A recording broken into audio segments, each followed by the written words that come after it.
Ազգային ժողովի մեծարգո փոխնախագահներ, հարգելի գործընկերներ։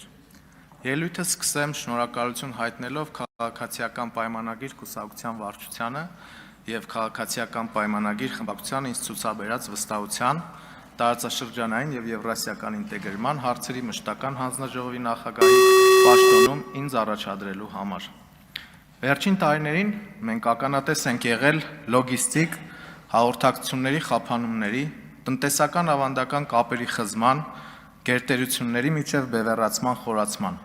եւ փոխադարձ տնտեսական սահմանափակումների։ Այս ամենը փոքր տնտեսություններին ստիպում է վարել առավել հաշվարկված, հավասարակշռված եւ բազմավեկտոր տնտեսական քաղաքականություն։ Վերօրյալը պայմանավորվում է Հայաստանի կողմից որդեգրած տարածաշրջանային տնտեսական փոխկապակցվածության հետևողական առաջմղման քաղաքականությունը, որն ուղղված է ինչպես երկրի տնտեսական զարգացման նպաստելուն, այնպես էլ անվտանգության ապահովմանը։ Տարածաշրջանային եւ եվրասիական ինտեգրման ուղղությունը առանցքային տեղ ունի տնտեսական փոխկապակցվածության խորացման օրակարգում։ Այս տարիների ընթացքում Հայաստանի Հանրապետության արտաքին առևտրաշրջանառությունը 2015 թվականի 4.7 միլիարդ դոլարից 2025 թվականին հասել է 21.4 միլիարդ դոլարի, ավելի քան քառապատկվելով։ ԵԱՏՄ անդամ երկրների հետ մեր արտաքին առևտրաշրջանառությունն այդ նույն ժամանակահատվածում աճել է ավելի քան 6 անգամ, 1 միլիարդ 218 միլիոն դոլարից հասնելով 8 միլիարդ 40 միլիոն դոլարի։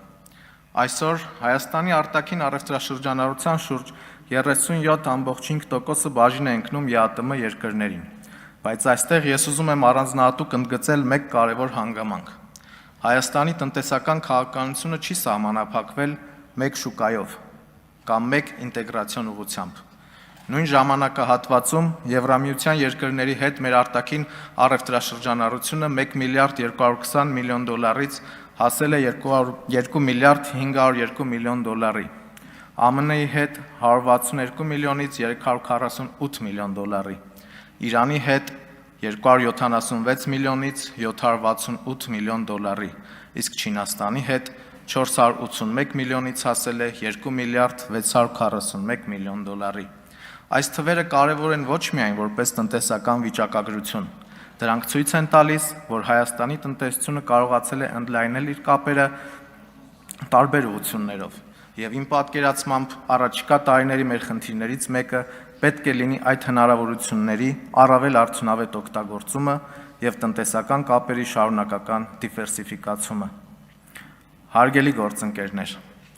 վերջին գումարման ընթացքում հանձնաժողովը քննարկել եւ եզրակացությունները ներկայացրել 28 օրենսդրական նախագծերի, այդ թվում 19 կարևորագույն միջազգային համաձայնագրերի եւ արդեն իսկ վավերացված համաձայնագրերում փոփոխությունների վերաբերյալ։ Միջազգային կարևորագույն համաձայնագրերից են ԵԱՏՄ-ի եւ Իրանի միջև ազատ առևտրի մասին համաձայնագիրը, ԵԱՏՄ-ի եւ Արաբական Միացյալ Էմիրությունների միջև տնտեսական գործընկերության մասին համաձայնագիրը, ԵԱՏՄ-ի եւ Սինգապուրի միջև համապարփակ տնտեսական համագործակցության մասին համաձայնագիրը, ինչպես նաեւ փոխադրումների հետագծման, աուդիտորական գործընկերության, վերաապահովագրության եւ ապրանքների ծագման որոշման ոլորտներում մի շարք համաձայնագրեր։ Օրենսդրական կարևորագույն նախագծերից են եղել մաքսային կարգավորման մասին, ապրանքային նշանների մասին, լիցենզավորման մասին, պետական տուրքի մասին, վարչական իրավախախտումների մասին, արժութային կարգավորման եւ արժութային վերահսկողության մասին, ավտոմոբիլային տրանսպորտի մասին օրենքները եւ մի շարք այլ կարևոր օրենսդրական նախագծեր։ Բայց հանձնաժողովի աշխատանքը չի սահմանափակվել միայն խորհրդարան ներկայացված նախագծերի քննարկմամբ։ Խորհրդարանական վերահսկողության շրջանակում հանձնաժողովը պարբերաբար կազմակերպել է թեմատիկ քննարկումներ կառավարության ներկայացուցիչների, մասնագետների եւ գործարար միջավայրի մասնակցությամբ։ Քննարկվել են պետական գնումների մեր գործարարների մասնակցության խնդիրները, ներդրումային ծրագրերը, բարձր տեխնոլոգիաների ոլորտի զարգացումը, աշխատուժի ազատ տեղաշարժը, պարենային անվտանգությունը, արտահանման խոչընդոտները, էներգոարդյունավետությունը, արդյունաբերական կոոպերացիան եւ բազմաթիվ այլ հարցեր։ Այս աշխատանքը ցույց է տվել մի կարևոր բան. հանձնաժողովը կարող է եւ պետք է լինի ոչ միայն օրենսդրական, այլև խնդիրներ բացահայտող եւ լուծումներ առաջարկող կառույց։ Հենց այս մոտեցումն եմ ուզում շարունակել եւ զարգացնել։ Հարգելի գործընկերներ, գաղտնիք չէ,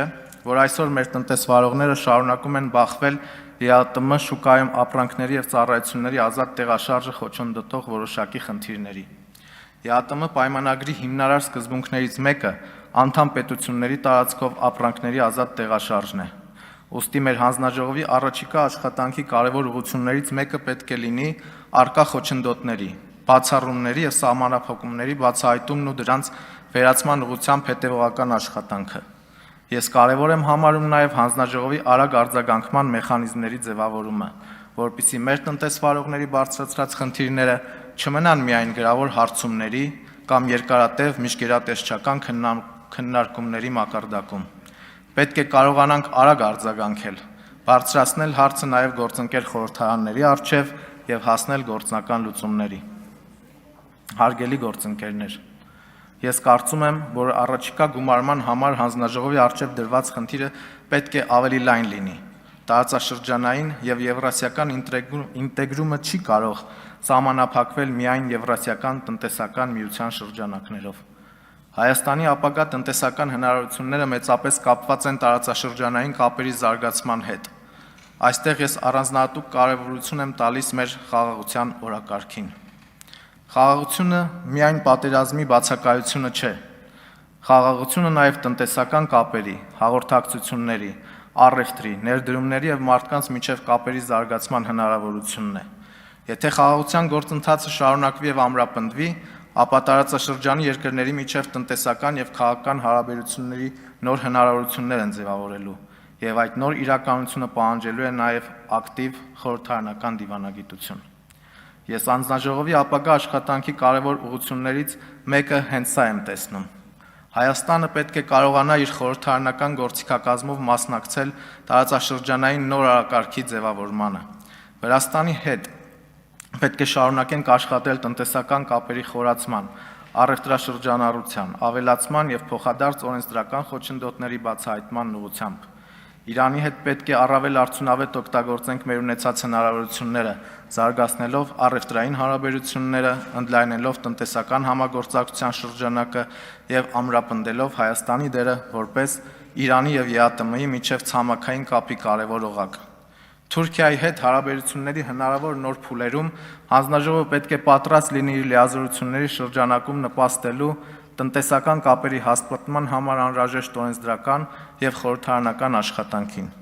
Հայաստանի եւ Ադրբեջանի միջև հարաբերությունների կարգավորման գործում վերջին 1 տարվա ընթացքում արձանագրված առաջընթացը խթան է հանդիսանում նաեւ տնտեսական կապերի զարգացման համար, ինչը խաղաղության օրակարգի շոշափելի դրսևորումներից է։ Այստեղ նույնպես հանձնաժողովը պետք է պատրաստ լինի աշխատելու։ Խոսքը վերաբերում է նոր տնտեսական կապերի ձևավորմանը, տրանսպորտային եւ հաղորդակցային հնարավորություններին, օրենսդրական խոչընդոտների բացահայտմանը եւ դրանց լուծմանը, խորհրդարանական համագործակցության հնարավոր գործիքների միջոցով։ Հարգելի գործընկերներ, իմ ացած ճանապարհը, աշխատանքը որպես մարզպետ, կուսակցության աշխատակազմի ղեկավար եւ ազգային ժողովի падգամավոր ինձ տվել է կառավարման, քաղաքական կազմակերպման եւ օրենսդրական աշխատանքի փորձ, որը կարող եմ ծառայեցնել հանձնաժողովի աշխատանքներին։ Ելնելով հանձնաժողովի ոլորտային լայն ընդգրկությունից, առաջիկա 5 տարիների համար անելիքներն իրապես շատ են մի շարք ուղղություններով, նշեմ մի քանիսը։ ԵԱՏՄ շրջանակում առկա խոչընդոտների, բացառումների եւ սահմանափակումների հարցի հետեւողական հասցեագրում, խորհրդարանական գործիքակազմի ընձեռած հնարավորությունների շրջանակներում, ԵԱՏՄ անդամ երկրների հետ տնտեսական կապերի ավելի հավասարակշռված զարգացմանը նպաստում, առանձնահատուկ ուշադրություն դարձնելով Ղազախստանի եւ մյուս անդամ պետությունների հետ փոխադարձ առևտրի խթանմանը, ԵԱՏՄ-ի եւ երրորդ երկրների հետ գործող ազատ առևտրի եւ տնտեսական համագործակցության համաձայնագրի հնարավորությունների ամբողջական օգտագործում, հատկապես Իրանի, Չինաստանի, Արաբական Միացյալ Էմիրությունների եւ Սինգապուրի ուղղություններով։ Իրանի հետ տնտեսական հարաբերությունների խորացում եւ Հայաստանի որպես Իրան ԵԱՏՄ տնտեսական կապերի կարևոր ցամաքային հանգույցի դերի ամրապնդում, Վրաստանի հետ տնտեսական համագործակցության եւ առևտրաշրջանառության շարունակական զարգացում,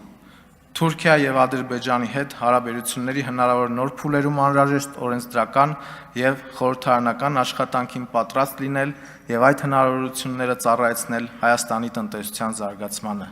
եւ վերջապես խորհրդարանական դիվանագիտության նոր մակարդակի ձևավորում։ Ես հանձնաժողովը պատկերացնում եմ ոչ թե որպես արձագանքող, այլ օրակարգ ձևավորող հանձնաժողով, ոչ թե միայն որպես օրենքներ քննարկող, այլ որպես խնդիրներ բացահայտող եւ լուծումներ առաջարկող կառույց,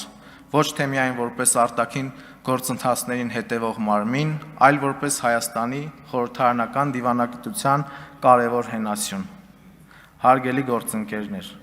ես հասկանում եմ, որ հանձնաժողովի նախագահ լինել նշանակում է ոչ թե պարզապես ստանձնել պաշտոն, այլ ստանձնել կոնկրետ պատասխանատվություն։ Պատրաստ եմ աշխատել ազգային ժողովի բոլոր գործընկերների հետ, անկախ քաղաքական դիրքավորումից,